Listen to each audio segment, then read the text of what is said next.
ఆధ్యాత్మిక అద్భుతాలకు జీవశక్తిని ఆదరించే భక్తి తత్వానికి మన దేశం గొప్ప ఉదాహరణ. ఈ గుడిలోని ఈ దృశ్యం ఒకటికి 2 సార్లు చూస్తే మనదైన జనాలలోని భక్తిత్వం బయటపడుతుంది. ఇదిగో ఇక్కడ చూస్తున్నారు కదా, ఈ వీధి శునకం ఓ దేవాలయం బయట కూర్చొని కొందరు భక్తులకు ఎలా షేక్ హ్యాండ్ ఇస్తుందో. దీనికి ఆనందం పెరిగి మరికొందరినైతే ఏకంగా ఆశీర్వదిస్తోంది.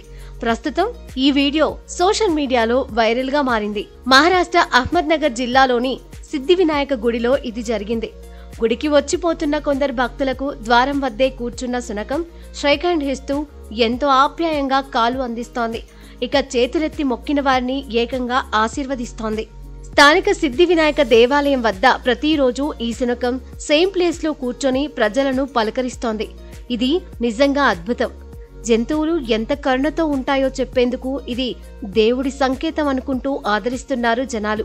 అందుకే వాటి పట్ల మనం కూడా ఎంతో గౌరవంగా దయతో ప్రవర్తించాలి అంటున్నారు కొందరు భక్తులు. మొత్తానికి ఇప్పుడు ఈ శునకం షేక్ హ్యాండ్ వీడియో వైరల్ అవుతోంది. ఒక రకంగా ఇది కాలభైరవ స్వామి స్వరూపంగా కొందరు భావిస్తున్నారు.